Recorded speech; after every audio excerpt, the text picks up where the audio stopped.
condenando a Amado Vudú a la pena de 5 años y 10 meses de prisión. Quienes me votaron y también quienes no me votaron, que la única verdad es la realidad.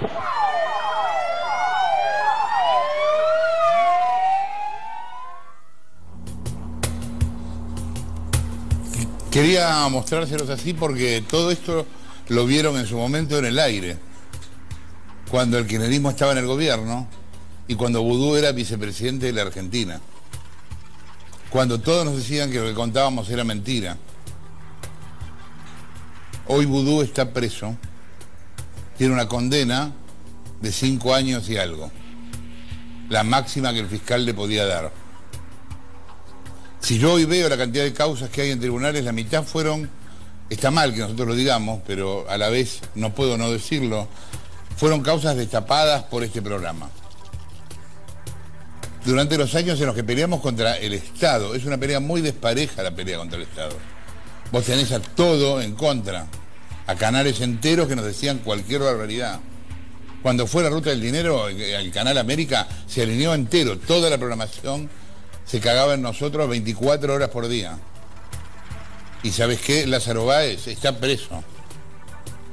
Y hay un montón de gente de la ruta del dinero que está preso, y ahora cuando venga el juicio oral veremos cómo sigue la historia. Yo me preguntaba hoy, ¿dónde están ahora los que negaban la existencia de los bolsos? No había nadie. ¿Dónde están los que decían que Vudú, Van der Brule y Núñez Carmona no se conocían? ¿Te acordás que había toda una discusión? ¿Habrá una foto juntos? ¿No habrá? ¿Los vieron? Una discusión imbécil, realmente.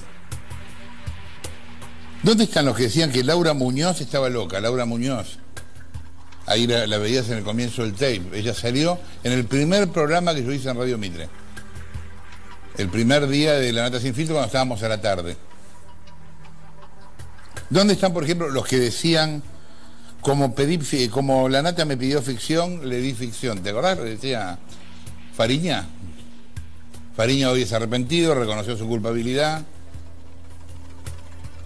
¿Dónde están los que decían que los bolsos de López eran un caso aislado? ¿O quiénes son capaces hoy de decir que Devido es un preso político? Yo he escuchado eso, que Devido es un preso político. Increíble. Hoy incluso los cuadernos pasaron a la historia. Ya son viejos, porque ahora hay arrepentidos y realmente nadie sabe para qué lado va a seguir esta causa. Porque el pacto de silencio se rompió. Desde hasta hace poco era previsible. Hoy habló el viernes Carlos Wagner. Wagner era el tipo que el gobierno K puso a cobrar, o sea, a cargo de la Cámara de la Construcción. Era el que le cobraba a todas las empresas constructoras y el que también con su propia empresa ponía. Bueno, ese contó todo. Contó cómo se cobraba, cada cuánto, de qué manera eran los porcentajes. Los tipos te adjudicaban una obra, te daban, ponele 50 de adelanto, y esos 50 que te daban volvían al que te los dio. En negro. Esas son partes de las coimas que estábamos viendo cuando fue el tema de los cuadernos con los bolsos. La vuelta en negro de las obras que les adjudicaban. Y después cuando, por ejemplo, los tipos decían, bueno, esto se presupuestó en 100, pero ahora vale 270. Ok, te lo autorizo. De esos 270, de la diferencia, el 30% volvía al gobierno. Y después, si había otra diferencia más, el 15%. Esto era un sistema que respetaban todos y en el que todos estuvieron. Todos estuvieron. Ahora los empresarios dicen era plata para las elecciones. Quizá pueda ser en algún caso. Ahora, mayoritariamente, esta excusa de que era plata para las elecciones es mentira. Y no creo que lo pueda sostener mucho tiempo. Después te vamos a mostrar en el programa de hoy, porque hay fechas que coinciden con otra cosa. Hay momentos en los cuales la guita se movía y no había elecciones y faltaba mucho. Hubo años enteros en los que no hubo elecciones, que la guita se movió, digamos. Es inverosímil. ¿Por qué dicen esto? Y porque en ese caso eso sería lavado de dinero y no una coima. Y podrían decir que no son parte de una organización ilícita. Pero no creo que esa mentira se sostenga mucho tiempo. Ceder a una extorsión siempre es gradual Vos al comienzo decís, bueno, le voy a dar 5, después decís, bueno, le voy a dar 20, bueno, le voy a dar 80. Y siempre termina mal. Siempre termina mal. Escuché en off a un montón de empresarios diciendo, primero, bueno, lo hicimos para ganar guita, ok. Después cuando te empiezan a hablar para justificarse, lo hicimos para mantener la fuente de trabajo. ¿Y cuál era el límite? ¿A dónde hubieran llegado? Imagínense que el gobierno acá le decía, echen a los empleados judíos. ¿Los hubieran echado? A lo mejor sí, a lo mejor no a todos. Esas cosas pasan y son graduales siempre. Digo, para no volverlo político desde el punto de vista de los nazis, pero si vos ves la cronología del Holocausto, no fue de golpe. No lo metieron a todos en camiones y se los llevaron. Primero lo sacaron del desempleo del Estado, después tal cosa, después tal otra, después no lo dejaban ir a tal lugar. Bueno, es gradual. La extorsión es gradual. Ceder una extorsión también es gradual y siempre termina mal.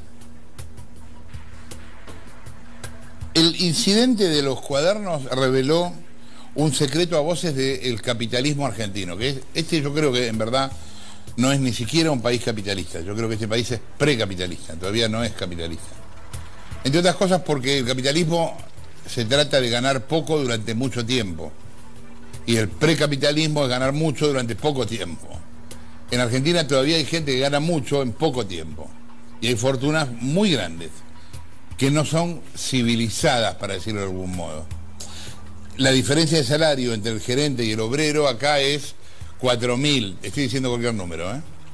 En Europa es 15, no es 4.000. Digamos, por eso hablo de precapitalismo. El empresario argentino es el rey de las licitaciones arregladas, son gente que caza en el zoológico, es fácil cazar en el zoológico, le piden al Estado que les ponga el zoológico y después cazan en el zoológico. Y quieren fronteras cerradas, precios libres y, si es posible, algún subsidio. Bueno, esto se fue demostrando con todas las declaraciones que hubo esta semana. Esta semana en la cual esto terminó sepultando el tema de Vudú, que fue muy importante, porque Vudú fue el vicepresidente de la gestión anterior y hoy está en cana. No es menor, pero claro, todo este escándalo es todavía más importante. Es la primera vez que esto pasa en la historia argentina, que hay empresarios presos. Siempre se vio el tema de las coimas como un tema unilateral, a donde el problema era el político que se la llevaba y no el que le daba al político. Y el problema en verdad son los dos. En estos días lo que está pasando también es que tratamos a los arrepentidos como inocentes. Y los arrepentidos están arrepentidos de algo, no es que sean inocentes. No es lo mismo un inocente que un arrepentido. Acá es como, bueno, me arrepentí y me voy a mi casa. No es así. ¿De qué se arrepienten los que se arrepienten? De alguna cosa de la cual son culpables. Si no, no serían arrepentidos. La figura del arrepentido es útil para que la causa judicial avance, pero también es un premio a la trampa, porque todo vale si me arrepiento después. No es un gran mensaje, ¿no? Hace cualquier cosa, ya después te arrepentís y zafás. No es un gran mensaje. Es cierto que judicialmente es útil. Evita a lo mejor meses o años de investigación. El sistema de robo de obra pública que confesó Wagner, o sea, te repito, el tipo que los K ponen a cargo de la Cámara de Recaudación, de la Cámara de la Construcción, derrumbó el mito de Néstor corrupto, Cristina Juana de Arco, que también en un momento se sostuvo, ¿no? Néstor robaba, Cristina vino a poner orden. Bueno, no. Robaban por igual. Hay testigos que fueron a llevarles plata a Cristina varias veces al departamento de Juncal o a Olivos. O sea, como lo vimos en millones de notas, el Estado era un bien ganancial. Bueno, le pasó al chofer, cuando el chofer se separa de esta chica que después lo manda al frente, el chofer le da un departamento de las madres, del plan de vivienda de las madres, y después el subsecretario de Planificación, Barata, le da plata para darle un departamento. O sea, la compensación del bien ganancial era guita pública, no era guita de ellos.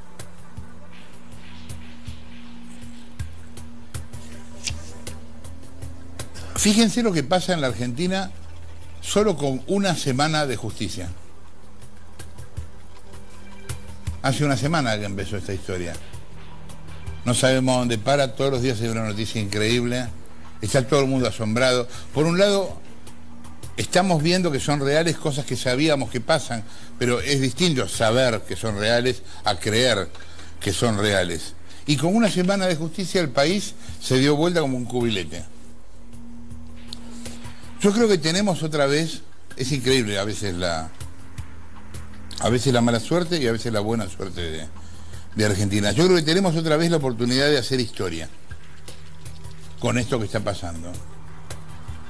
Por un lado, el peronismo tiene que decidir si está adentro o afuera de la banda de chorros.